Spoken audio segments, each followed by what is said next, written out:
ሰላም ጤና ይስጥልኝ ውድ የቻናሌ ቤተሰቦች እንደምን አላችሁ? ዛሬ ደግሞ ይዤላችሁ የመጣሁት ቪዲዮ how to avoid plagiarism የሚለውን ነው ማለት ነው። to avoid plagiarism ብለን ልንወስዳቸው የምንችላቸው ነገሮች ማለት ነው። የመጀመሪያው acknowledge the source and the other thing, secondary referencing, start early, using your own words and sentence structure, and developing your writing skills. These are some of the remedies. ስለዚህ እነዚህ እንደ መፍትሄ እንደ ሶሉሽን የምንወስዳቸው ናቸው ማለት ነው። ፕላጃሪዝምን አቮይድ ለማድረግ ምን ማድረግ አለብን ስንል ከብዙዎቹ ጥቂቶቹ እነዚህ ናቸው። ሁለተኛ using your own word or sentence structure። ይሄ ደግሞ ዳይሬክት ኮቴሽን ካልተጠቀምን ሁለት ነገሮች እናደርጋለን። አንደኛው ሰመሪ ነው፣ ሰመራይዝ other works። ሁለተኛው ፓራፍሬዚንግ ነው። ሰመራይዝ ስናደርግ ምን ማለታችን ነው? አንድ ሙሉ አርቲክል ለምሳሌ 10 ፔጅ ያለው አርቲክል ወይም ደግሞ 7 ፔጅ ያለው ወይም 15 ፔጅ ያለው አርቲክል ሊሆን ይችላል። ያንን አርቲክል ሙሉን አነብና ሜቢ በአንድ ፓራግራፍ ሰመራይዝ ላደርገው እችላለሁ ወይም ደግሞ በአንድ ፔጅ ሰመራይዝ ላደርገው እችላለሁ። most of the time ሰመሪ ከሆነ we use our own words to condense and convey others idea in a shorter version of the original። ስለዚህ ሰመራይዝ ወይ ደግሞ ሰመሪ የምንል ከሆነ ብዙ ጊዜ የራሳችንን ወርድ እና ሴንቴንስ ስትራክቸር ተጠቅመን ግን አሳጥረን ነው የምንጽፈው። እንዳልኩት 5 ፔጁን ወይም 10 ፔጁን በሃፍ ፔጅ ወይም ደግሞ በአንድ ፓራግራፍ ሰመራይዝ ልናደርገው እንችላለን። ስለዚህ ሰመራይዝ ስናደርግ ግን ምን መሆን አለበት? የራሳችንን ወርድ እና የራሳችንን ሴንቴንስ ስትራክቸር ተጠቅመን ሰመራይዝ ማድረግ እንችላለን ማለት ነው። ሁለተኛው ፓራፍሬዚንግ ነው። ፓራፍሬዚንግ others work.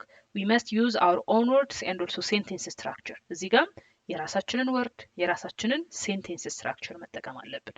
በሁለቱም ጊዜ ግን ሴንቴንስ ስትራክቸሩንም ቀየርን ፓራፍሬዝም አደረግን የራሳችንን ወርድ ተጠቀምንም ሰመራይዝም አድርገን እንደዚሁ የራሳችንን ወርድ ተጠቅመን አሳጥረንም ጻፍ ሶርስ ማስቀመጥ which is a must።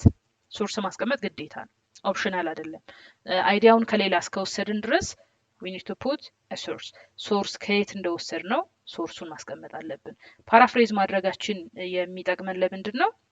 የኛን ኮንትሪቢዩሽን ማሳየታችን ነው። አይዲያው የሌላ ሰው ነው፣ ግን እኛ አንደርስታንድ አድርገን ለኛ ኮንቴክስት በሚሆን መልኩ አድርገን ምን እናደርገዋለን? እንደገና እንጽፈዋለን ማለት ነው። ይሄ ሲሆን ፓራፍሬዚንግ ወይም ደግሞ ሰመራይዚንግ others work ይሆናል ማለት ነው።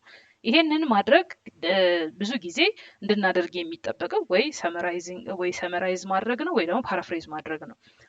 ምክንያቱም ዳይሬክት ኮቴሽን ቅድም እንዳልነው ቴክኒካል ወርዶች ሲያጋጥሙን ነው እንጂ ኦልዌይስ ዳይሬክት ኮት እናድርግ ካልን በሙሉ ዶክመንታችን ኮት ነው የሚሆነው።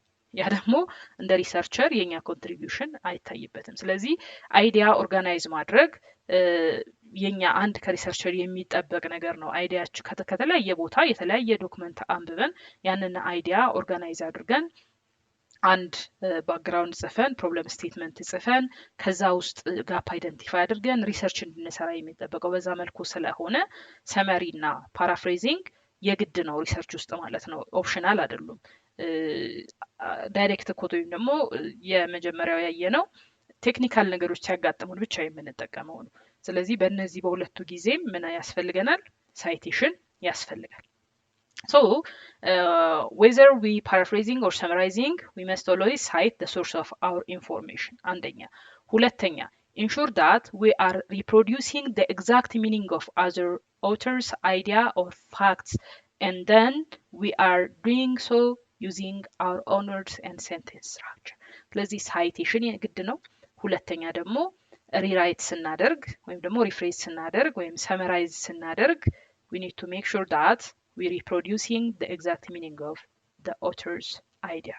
ስለዚህ የጸሐፊውን ትክክለኛ ሚኒንግ ጸሐፊው ላይ ያገኘነውን አይዲያ በትክክለኛ መልኩ በትክክል ምን ማድረግ አለብን? ሪፕሮዲውስ ማድረግ አለብን። ወይ ደግሞ ሪራይት ስናደርግ ትክክለኛ ሚኒንጉን ሳንቀይር መሆን አለበት። ሚኒንጉንም ከቀየርን ባይዘው ሮንግ ነው።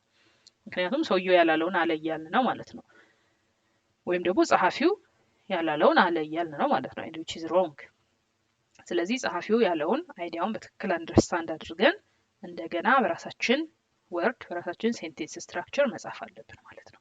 So inappropriate paraphrasing is classified as plagiarism። ፓራፍሬዝ ስናደርግ inappropriate paraphrasing ምንድነው የሚለውን ተመልሳችሁ ዋት ኮንስቲቱት ፕላጀሪዝም የሚለው ጋር ማየት ትችላላችሁ። ስለዚህ ኢንአፕሮፕሪየት የማይሆነው ፕላጀሪዝም ምን ሲሆን ነው?